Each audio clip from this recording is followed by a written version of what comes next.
Naniniwala po ako mga kapatid na ang plano ng Diyos sa ating buhay is not just for us to survive, but to thrive. Hindi lang mag-exist, kundi maging fruitful, maging beneficial, maging kapaki-pakinabang yung ating duration of stay dito sa mundong ito. At kung uubusin natin yung ating panahon, kaka-worry ng mga mangyayari bukas, o ano kaya ang kakaharapin ko sa taong ito as we journey towards a brand new year, I believe na hindi natin magagawa ang pinapagawa ng ating Panginoon. Kapag lagi po tayong nakikinig sa boses ng kaaway, si Satanas, wala ho siyang sasabihin sa atin. Laging sasabihin sa iyo ni Satan na ang buhay ay hindi maganda. He will convince you that life is not beautiful at all. That you have nothing to be grateful for sa ating Panginoon. Kapag lagi kang naikinig kay Satan, mga kapatid, lagi niyang itutulak sa atin na bilangin mo kung ilan yung mga maling bagay sa iyong buhay instead na dapat binibilang natin kung ano yung mga tamang bagay sa ating buhay. Naniniwala ako mga kapatid na kapag tayo ay nagsimulang magbilang ng mga pagpapalang natanggap natin, hindi lang noong 2022, magsimula na lang tayo mula pa lang kagabi hanggang ngayon, ay hindi na tayo matatapos hanggang bukas. Sa dami ng bagay na patuloy na ginagawa ng Panginoon sa atin, kahit paminsan ay hindi natin hiningi. Si Satan, hindi niya man manakaw ang mga blessing and opportunity sa iyong buhay. Ang nanakawin ni Satan sa iyo ay yung paniniwala at sasabihin sa iyo ni Satan na yung blessing na nakuha mo ngayon, last mo na yan. Wala nang susunod pa. Hindi niya ipapaalala sa iyo at hindi niya sasabihin sa iyo na kahit gaano kagandang pagpapala ang natanggap mo sa Panginoon, the best is still yet to come. Na ang Diyos ay hindi pa rin tapos sa iyo, that there are a lot of new and great things na patuloy na ibinibigay ang Panginoon sa bawat isa sa atin. Correct? Eh, sabi mo sa katabi mo, be grateful. Amen? And do not worry, ang sabi ng Panginoon. Bakit? Kasi ang worry, it cannot change anything. Hindi nito mababago ang kahit ano paman. Sabi nga nila, ang worry, ang mababago lang nito, blood pressure mo. Kasi once na nag-alala ka, tataas yung blood pressure mo, kakaisip, ano kayang mangyayari bukas, na magugulat ka, lahat ng inalala mo, hindi naman nangyari. Hindi naman po masamang maging concerned. Ang masama, mag-worry. May kaibahan mo kasi yung concerned sa worried. I'm concerned about you. Ibig sabihin, kapag ang isang tao ay concerned, it arrests your attention to make you care about that person, about that situation. So, at dahil ikaw ay nagmalasakit sa sitwasyon, hindi mo inuubos ang iyong energy, kakaisip ano kayang mangyayari. Instead, gumagawa ka ng paraan, china-channel mo yung energy mo to find a solution to what you are concerned about. Sa worrying, isip ka ng isip, pero hindi ka nag-iisip ng solusyon. You are thinking about your situation over and over again, pero hindi ka nakakakuha ng solusyon. Wala kang bagong plano. Kaya nga kapag ang isang tao ay nag-aalala, ina-admit mo na kagad na talo ka. Hindi ka na nakakaisip, lagi mo na lang iniisip, paano kaya to? Ano kaya ang mangyayari sa akin? Kaya nga sinabi rin ng ating Panginoong Hesus that worrying cannot add anything to your life. In fact, ang pag-worry, it will shorten your life. Hindi ang pag-aalala nakakapangit at nakakapagpaiksi ng buhay. Sabi mo sa katabi mo, don't worry, papangit ka. Don't worry, mamamatay ka kagad. Amen. Why? Because it shortens your life. Eh, pastor, paano kung hindi ako nakapagbayad ng bills namin? Paano kapag hindi ako na-promote? Paano kapag iniwan niya ako? Paano kapag hindi niya ako iniwan? Worry cannot change anything. Alam niyo ba mga kapatid, I've realized sa halos 10 taon na pagpapastor ko ng church na ito, I realized that worry is actually faith. Worry is faith in the negative. Nananampalataya ka sa negative. Imbis na manampalataya that something good is going to happen to you. When you worry, nilalagay mo yung energy, yung faith, at paniniwala mo na wala na talagang magandang mangyayari. Baka maliit yung eroplano. Pag nakasakay naman, baka bumagsak yung eroplano. Paano kung iwan ako ng asawa ko? Paano kung hindi ako iwan ng asawa ko? Nag-aalala ka sa pera. Paano panggastos namin? Ano nang gagamitin ko pang tuition ng aking mga anak? Nag-worry tayo sa ating bansa, sa ating bahay, sa ating karir, sa ating aso, sa ating kapitbahay, sa ating bank account. Nag-worry tayo sa mga bagay na posibleng mangyari sa ating buhay. Kapag naman mabuti, nag-aalala ka pa rin na mabago nito. ang sitwasyon ng iyong buhay. Worry cannot change anything into your life. Kaya sabi mismo ng ating Panginoon, this is not a suggestion. Don't worry. Huwag ka mag-alala about anything. Because life is more than food. And your body, more than clothing. No wonder Jesus also said that you come to me if you are tired because my yoke is easy and my burden is light. Kapag kasama natin ang Panginoon, ang sinasabi niya, dapat magaang lang ang buhay. Hindi natin binibigatan. Hindi tayo nag-aalala sa pwedeng maging sitwasyon ng ating buhay. Kaya nga pong mga kapatid, ngayong araw na ito, naniniwala ako na sa unang araw ng taong ito at sa unang Sunday ng taong ito, gusto tayong turuan ng Panginoon na magdesisyon ngayon para sa magiging susunod na takbo ng ating buhay. Tayo ba ay mag-aalala o tayo ay sasamba sa Panginoon? Tayo ba ay mag-aalala o tayo ay magpapasalamat sa Panginoon sa lahat ng bagay na ginawa ng Diyos? Naalala ko yung mga Israelites sa pamumuno ni Jehoshaphat, nung sila ay nakaharap ng three different armies na innumerable. Hindi nila mabilang sa sobrang dami at hindi naman maitatanggi na even si Jehoshaphat na hari nila ay nangamba at nag-alala. In fact, natakot siya. Ano ang sabi ng 2 Chronicles chapter 20 verse 12? "O our God, won't you stop them?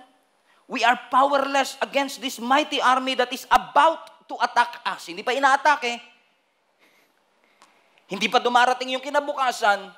Pero ang sinasabi niya, sa conclusion ko, powerless kami. Hindi namin to kayang pahintuin. Next, we don't know what to do, but we are looking to you for help. Verse 15, "And he said, listen, all you people of Judah and Jerusalem, listen, King Jehoshaphat, this is what the Lord says. Don't be afraid. Don't be discouraged by this mighty army, for the battle is not yours, but God's." In other words, ang sinasabi ng Panginoon sa kanila, alam ko yung nakikita nyo sa harapan ninyo, nakakapagpabagabag. Sabi nyo nga sa katabi nyo, nakakapagpabagabag. May tongue twister pa. Amen? Alam ko na yung nakikita niyo sa harapan ninyo ay nakakatakot. Pero ang sinasabi ng Panginoon sa kanila, don't be afraid, don't be discouraged, for that battle is not yours. That thing that you are worrying about is not yours. It is the Lord's battle, and all you have to do is stand still and believe that God is with you and God will fight for you, that God is always in front of you and not behind you. In essence, ang sinasabi ng Panginoon, alam kong dyan ka nakafocus sa nangyayari sa harap. Alam ko nakafocus ka sa mga pangangailangan, but focus on Him. Focus on Jesus Christ. Because when you worship God, you focus on Him. When you worry, you focus on your problem. Kaya sabi ng Panginoon, don't be discouraged. Don't be dismayed. Kapag ikaw ay nag-aalala, ang nakikita mo problema. Pero kapag ikaw ay nag-worship, ang nakikita mo ay ang ating Panginoon. At yung matuto tayong magtiwala sa Diyos ay very important sa pananampalataya natin. Especially right now, na maaaring marami sa atin ang confused. Marami sa atin, maaaring nung mga nakaraan, you're always struggling and always worried. But right now, sinasabi mo, Lord, excited ako sa 2023. Kasi alam kong may mga magagandang mangyayari sa akin sa 2023. Expectant ako, Lord, na mapopromote ako sa 2023. Expectant ako na magkakaroon ako ng trabaho sa 2023. Expectant ako na magkakaroon ako ng bagong negosyo sa 2023. Pero Lord, kaya ko nga kaya? You see that? You're expecting something, but you are doubting yourself, kaya ko nga ba? Well, let me tell you this, hindi mo nga talaga kaya kung ikaw lang. Hindi naman pinangako ng Panginoon na pagkatapos niyang ibigay ang blessing, iiwan ka na niya. Na pagkatapos niyang mabuksan ang negosyo, bala ka na sa buhay mo. Hindi pinangako ng Diyos na kapag nakuha mo na yung trabaho, iiwan ka na niya. Ang pangako ng Diyos, may trabaho ka man o wala, kasama mo siya. May negosyo ka man o wala, kasama mo siya. Yun ang pangako ng Panginoon. Kaya sabi ni Jehoshaphat, Lord, pahintuin mo sila. Stop them. Why don't you stop them? Lord, we are powerless. We don't know what to do. Hindi namin alam ang aming gagawin. Actually, pag tinignan mo ang story nito, mga kapatid, they have all the reason to trust God even more kasi hindi sila pinabayaan ng Panginoon. Amen? And sometimes tayo, nag-worry tayo sa hinaharap kasi hindi natin sure. Pero thinking about all the years na tinulungan ka ng Panginoon, di ba parang, Ba't pa tayo mag-aalala kung tinulungan nga tayo ng Panginoon? Pero sometimes hindi mo maiwasan, di ba? Parang si Jehoshaphat, kilala niya ang Diyos. Alam niya ang track record ng Diyos. Pero sabi niya, Lord, based sa assumption ko at based sa estimation ko, hindi namin to kaya. We are powerless. I'm afraid. We don't know what to do. You know what I realized last night is that maybe some of us are so exhausted for what we have been through that we are not excited anymore for what God has prepared in advance for our life. Yung sobrang puyat ka kagabi, na wala ka ng energy gumising kanina. Do you know what I'm saying? Amen? May mga kilala ba kayong ganun, mga kapatid? Na sa sobrang excited nila, hindi nakatulog. Puyat na puyat. At pagdating nung kinaumagahan, wala na silang energy because all their energy were already exhausted nung gabi pa lang. May kilala ba kayong ganun, mga kapatid? That they are not excited anymore na umasa sa Panginoon. I mean, like, sabi ko nga kay Lord, Lord, ito pag-uusapan. I mean, pag nag-search sila ng YouTube ng mga preaching ko, ang daming kong preaching about this. Ang sinasabi lang ng Panginoon sa atin, this is a message that needs to be reminded over and over again because this is also the sin that we keep on doing over and over again. Worrying is a sin. Let me repeat. Worrying is a sin. No, amen. Let me repeat again. Ang pag-aalala ay kasalanan. Kasi tinatanggal mo ang iyong pagtitiwala sa Panginoon at binibigay mo sa inaalala mo.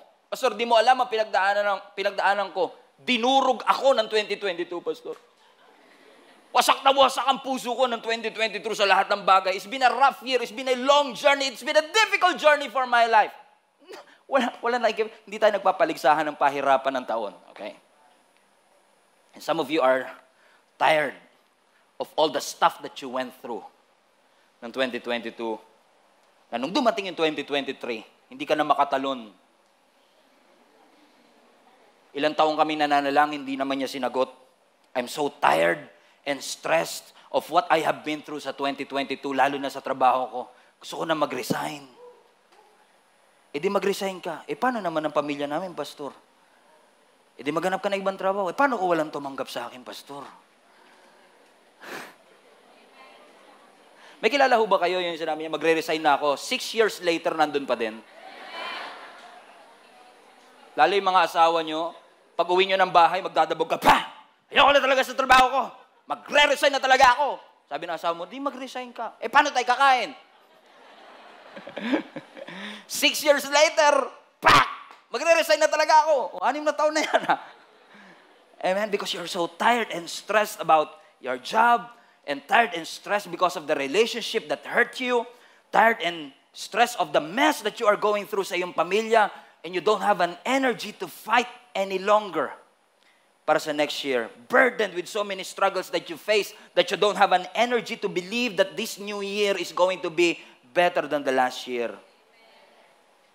I just want to remind all of you, mga kapatid, that all of us wants the next season and the next year of our life to be better, correct? Pero kung di ka mag-iingat, yung 2023 ay magiging kapareho lang ng 2022 if you don't change anything in your life today. Amen. If 2020 to 2022 has been a worrying year for you, and you keep on worrying and keep on distrusting the Lord for all the things that happened in your life, let's change that in 2023. Shall we? Sabi mo nga sa katabi mo, baguhin na natin yan. Mag-update na tayo. Kasi kapag di ka nag-update, di ka nag-upgrade, you will deal with the same issue and with the same problem again. And on 2024, you will be praying the same prayer na, Lord, tanggalin niyo po ito sa buhay ko. Buti pa yung cellphone natin, every year nag-update. Pero yung buhay natin, yung ugali natin pang 2014 pa, hindi pa rin natin binabago. Sabi mo sa katabi mo, parang ikaw ang topic ni Pastor ngayon. Hindi rin naman natin masasabi na hindi natin alam kung paano lumaya kasi tinuruan tayo ng Panginoon na lumakad ng malaya. Dinedelay mo lang talaga yung deliverance mo kasi masyado kang in love sa nakaraan. Masyado kang in love sa kung nasaan ka man naroon at iniimbitahan tayo ng Panginoon. Let's go to that other side. Stop worrying that 2023 is going to be scary and 2023 is going to be difficult and challenging. It will be difficult. It will be challenging. Pero ang pangako ng Panginoon, magiging kasama natin siya. Stop postponing your peace. Stop delaying your deliverance. And start trusting right now that whatever it is that is going to happen, kahit walang assurance, alam natin na yung assurance na kasama natin ng Panginoon, laging nandyan.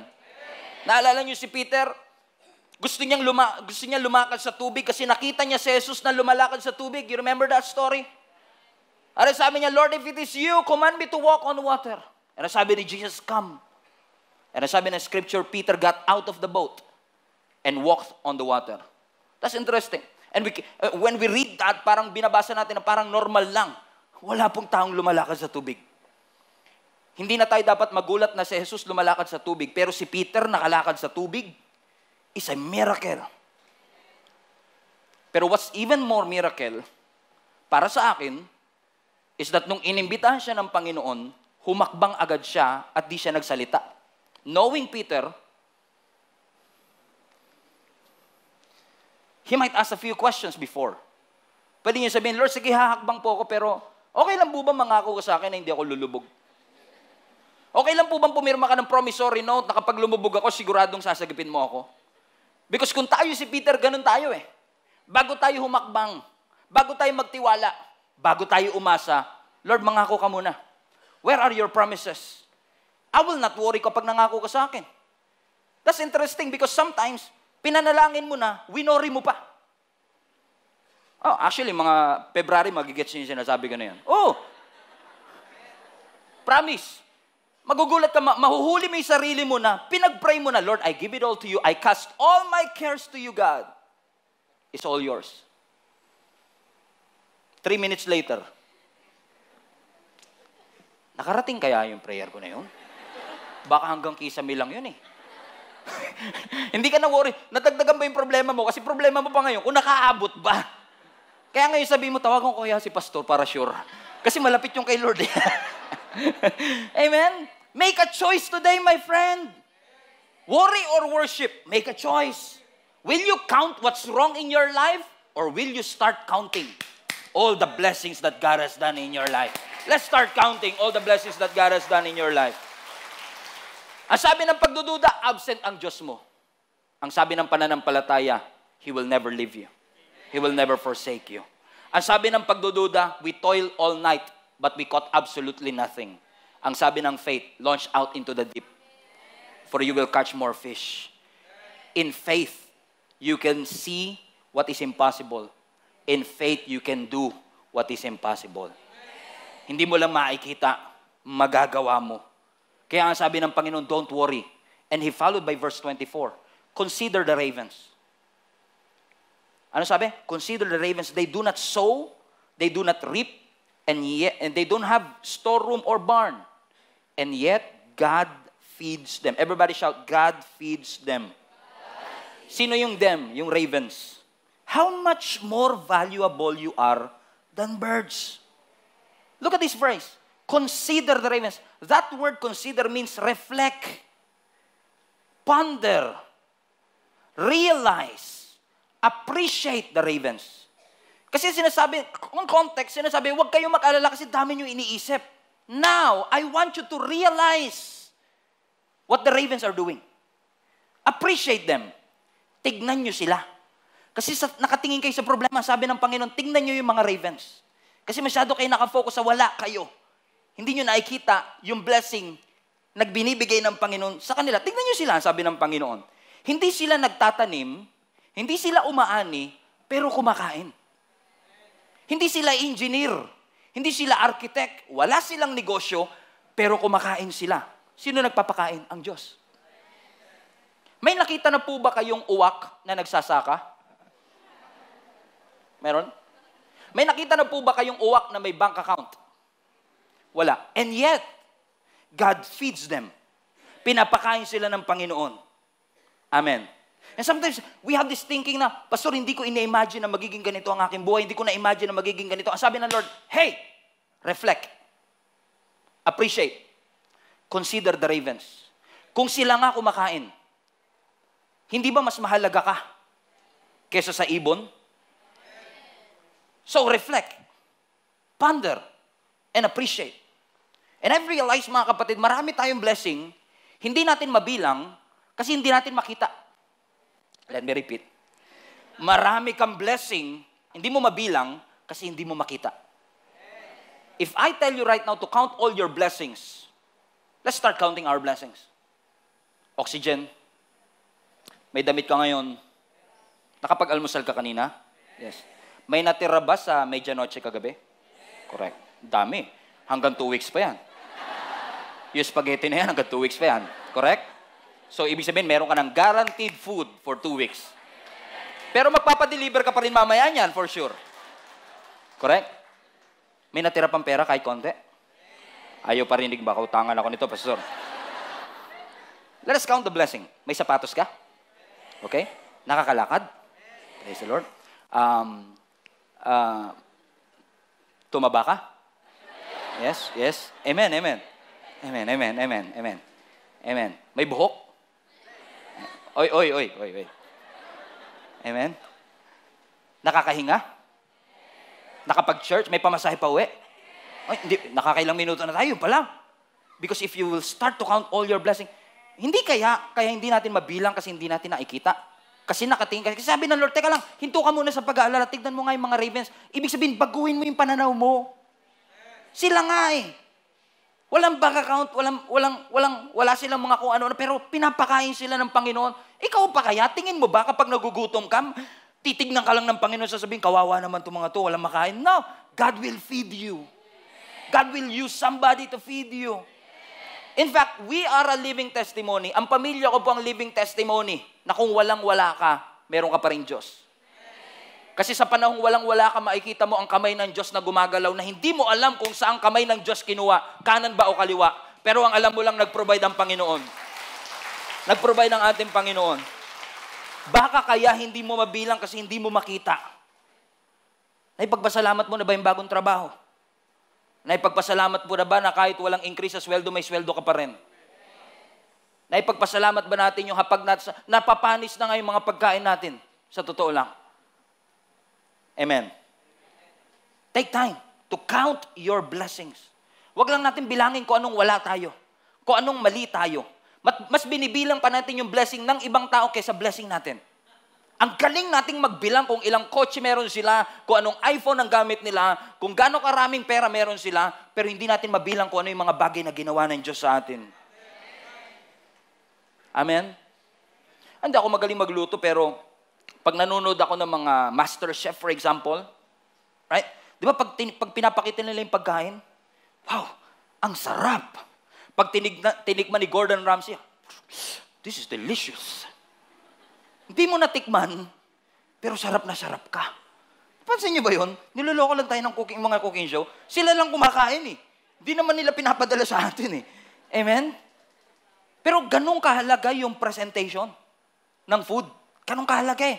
Kapag maayos ang presentation, nadjudge mo na kagad, ang sarap kahit hindi mo pa natitikman. Correct, mga kapatid?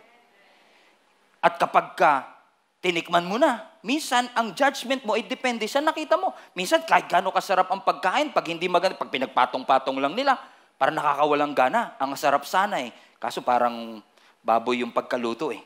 Ibig sabihin, yung taste buds mo naapektuhan ng nakikita mo. Correct. So hindi kaya yung ating gratitude naapektuhan ng nakikita natin na hindi natin nakikita lahat ng bagay na ginagawa ng Panginoon sa ating buhay. Mga kapatid, hindi ito preaching. Actually, this is just a reminder for all of you to start counting all the blessings that God has given to your life, to your family, to your friends, to your children. Ipagpasalamat natin at bilangin natin lahat ng pagpapala na ibinigay ng Panginoon sa atin. Hallelujah. Baka kaya hindi natin mabilang kasi hindi natin makita. Baka kaya hindi natin ma-appreciate ang Diyos kasi hindi natin makita. Hindi ko makita ang Panginoon. Invisible ang Diyos. But He's not nothing. He's there. And we know He's there. Because we can see the effects of what Jesus and what God is doing in our life. Correct? Hindi yan katulad ng, for example, kayo ng jowa mo. Magkaiba kasi yung hindi mo siya makita dahil busy siya sa wala talagang kayo. Magkaiba yun. Okay? O kamusta kayo? Busy lang po siya, kaya hindi kami madalas magkita. Pero iba yung wala talagang kayo. Kaya huwag ka na mag-expect. Invisible siya, pero busy lang. Kasi busy lang. Pero yung invisible kasi wala naman talaga kayo. Huwag ka nang umasa. Iba yung wala siyang paramdam sa wala talagang kayo. Amen? Kaya ngayon mga kapatid, sinasabi ko sa inyo, kahit hindi natin makita ang Panginoon, kahit hindi mo man makita ang kamay ng Panginoon, pagkatiwalaan mo ang kanyang puso, na hindi kanya pababayaan. Mag-upgrade na tayo sa 2023. Let us upgrade yung faith natin sa Panginoon na madaling mag-alala at mag-worry sa pananampalataya na Lord, simula ngayon magtitiwala ako sa iyo. Ano man ang mangyari. Sabi mo sa katabi mo, upgrade na tayo.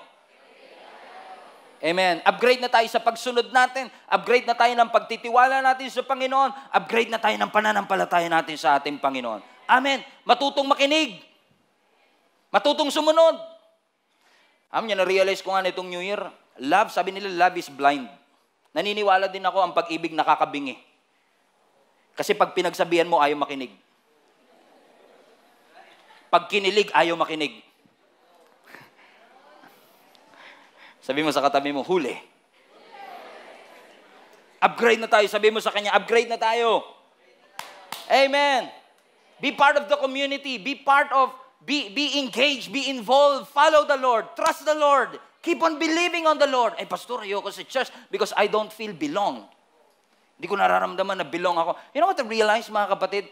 Some of these reasonings are valid. Na talagang may mga tao that when they go to church, they don't feel belong. And I forgive us. Kung yung ito mang church na yun, you don't feel belong. Kaya pinalagay na talaga natin sa gate, you belong here.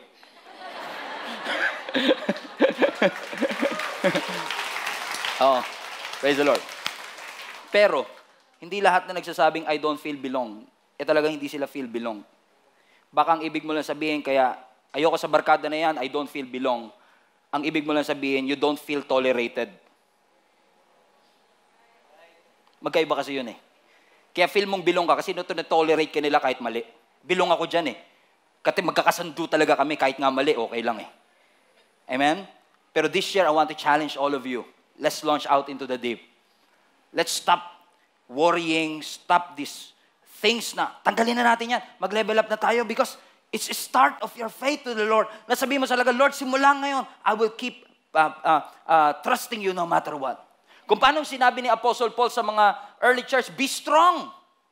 Magpakalakas kayo. By now, your faith must be stronger. Yung nakakapagpaiyak sa iyo sa 2014, wag mo nang hayaan makapagpaiyak pa rin sa iyo sa 2023. Yung nakakapagpatampo sa iyo noong 2014, wag na yun makapagpatampo pa sa iyo sa 2023. Yung nakakapagpadabog sa iyo noong 2020, hayaan mong wag na yun makapagpadabog sa iyo sa 2023. Let us change that attitude. Amen. And let us upgrade. Everybody say upgrade. From worrying to worship. From pain to praise. Upgrade. Faith to faith. Grace to grace. Upgrade. Pastor, nag-upgrade na po ako. Dati, pag nagalit ako, once a day lang. Ngayon, twice a day na. Upgrade. Amen? Habang tumatagal, dapat mas lalo tayong lumalalim. Habang tumatagal, mas lalo tayong nagtitiwala sa ating Panginoon. Ang sabi ng Biblia, don't be afraid. Ang sabi ni Jesus Christ, take courage. Don't be afraid. Hindi ko man mabago ang sitwasyon, but I can change the way I see the situation. I can change my response. I can change the way I react and respond to these things that I'm going through. So let us do this, hand in hand, and keep on believing. Hindi, scary man, nakakatakot, di ako sure. Pero alam kong kasama ko ang ating Panginoon. Pwedeng na-underestimate natin ang pangako ng Panginoon dahil sa ating mga nakikita. Posible na tama naman ang iyong napangasawa. You just have to learn to appreciate them. Posibleng nasa tamang pamilya ka naman, but you have to learn how to appreciate them. Posibleng tama naman yung trabaho na napasukan mo. You just have to appreciate that you have a job in the first place. Posibleng nasa tamang simbahan ka naman, you have to learn to appreciate your leaders. Posibleng nasa tamang parents ka naman o tamang pastor ka naman, praise the Lord. But you have to learn to appreciate them. Amen? This is me. This is all I've got. Wala na, ito na talaga. Binigay ko na lahat.